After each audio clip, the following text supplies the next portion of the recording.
Hello नमस्कार, welcome to inculcate learning. Truman series में research aptitude की बात हम कर रहे हैं।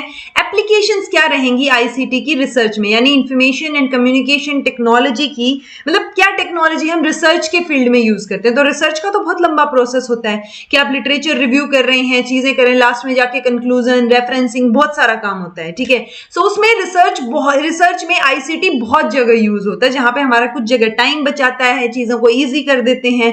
सो वो सारी चीजें हमें पता होनी चाहिए। This is presented by me Raveena.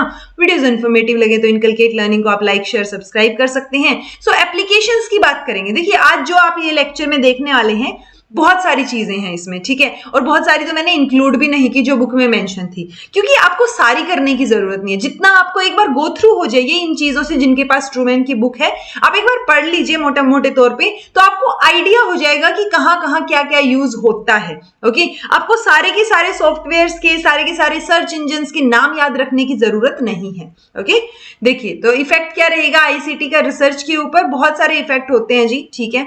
They can be classified into 3 categories. तो हम 3 तरीके से इफेक्ट जांच सकते हैं। एक प्री डाटा एनालिसिस, डाटा को एनालाइज करने से पहले कहां कहां आईसीटी यूज हो रहा है, डाटा एनालिसिस के दौरान कहां कहां यूज हो रहा है, और ICT application post data analysis, जब आपने डाटा एनालाइज कर लिया उसके बाद आप रेफरेंस लिखेंगे, चीजें करेंगे, उसके बाद कहां यूज हो रहा है। सो बहुत सारी चीजें हैं जिनमें से कुछ एक यहां इंक्लूडेड है। अब आईसीटी एप्लीकेशन जो है वो प्री डाटा एनालिसिस, उसमें क्या चीज आएगी, आर्टिकल अवेलेबिलिटी आएगी, ठीक है, वहां पे अवेलेबल होंगे आपके आर्टिकल्स, क्या अवेलेबल हो उस पर्टिकुलर चीज से रिलेटेड। लिटरेचर सर्च रहेगा, लिटरेचर को ट्रैक करना रहेगा कि पहले सालों में क्या क्या हुआ है। क्वालिटेटिव डाटा कलेक्शन रहेगा, थीसिस और डिसर्टेशन की अवेलेबिलिटी होनी चाहिए। कंटेंट को आपको सर्च करना है, क्वांटिटेटिव डाटा कलेक्शन या बिग डाटा, और उसको फिर एनालाइज करना, ठीक है। तो ये सारी की सारी चीजें प्री डाटा एनालिसिस है कि आप खुद डाटा जो एनालाइज करेंगे उससे पहले क्या क्या चीजें होंगी। देन आता है कि आप जो है आईसीटी की एप्लीकेशन इन डाटा एनालिसिस, ठीक है। तो इसके अंदर क्या हो जाएगा कि आप क्वांटिटेटिवली डाटा को एनालाइज करना चाह रहे हैं या क्वालिटेटिव डाटा को एनालाइज करना चाह रहे हैं। हमने देखा था ना कि हम 2 अप्रोच को अपना सकते हैं जब हम रिसर्च करते हैं, या तो क्वालिटेटिव अप्रोच या क्वांटिटेटिव अप्रोच या मिक्स्ड अप्रोच। ओके, तो आपको किस तरीके का डाटा को एनालाइज करना है, उसके लिए अलग अलग जो है यहाँ पे सॉफ्टवेयर और चीजें हमारे पास होंगी।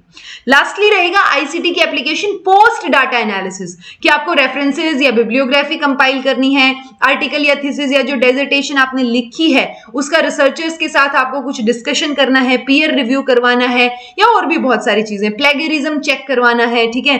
जर्नल जो मैन्युस्क्रिप्ट है वहां पे फिर फर्दर सबमिट करना है जर्नल के अंदर मैन्युस्क्रिप्ट को। ओके, सो ये सारी की सारी चीजें रहेंगी पोस्ट डाटा एनालिसिस, यानी कि पहले आप डाटा एनालिसिस से पहले, जब तक आप डाटा कलेक्ट करते हैं तब तक की चीजें लिटरेचर रिव्यू से लेके, और उसके बाद आप डाटा को एनालाइज करेंगे, और उसके बाद आप रेफरेंसिंग और बाकी सारी चीजें। सो ये 3 पार्ट जो है वो मेजरली रहेंगे।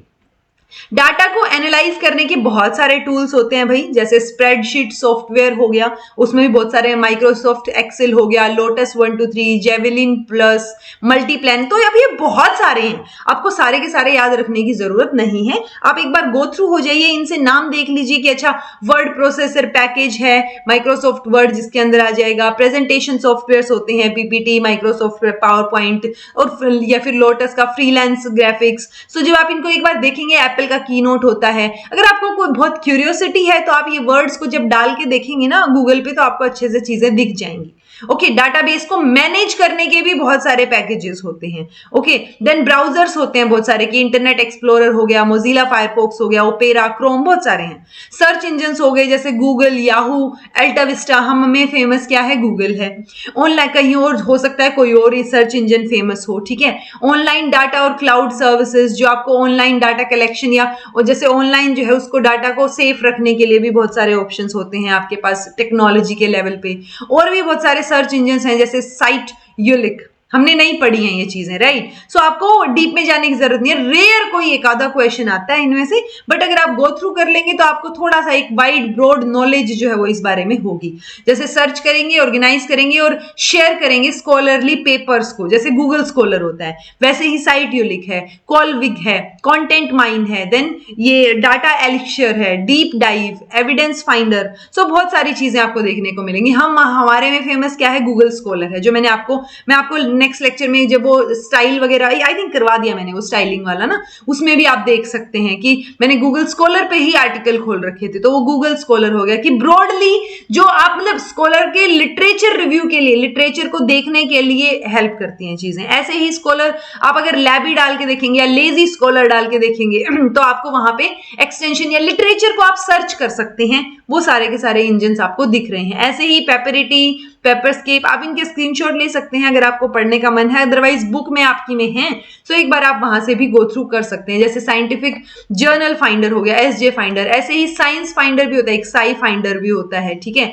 सो ये साई फीड हो गया यानी साइंस से रिलेटेड, देन शिजल हो गया, SSRN हो गया, एक SSPS भी होता है जो डाटा को SSPS ही होता है आई थिंक, जितना मुझे ध्यान है, एक आधा एस आगे पीछे ना हो गया हो। सो उसके अंदर भी क्या होता है कि आप टी टेस्ट वगैरह जितने भी टेस्ट होते हैं या जो आपने टूल अपनाने हैं वो आप वहां पे डायरेक्ट यूज कर सकते हैं, वो इजीली लैपटॉप में आपकी जल्दी से जल्दी कैलकुलेशन करके दिखा देंगे, ठीक है।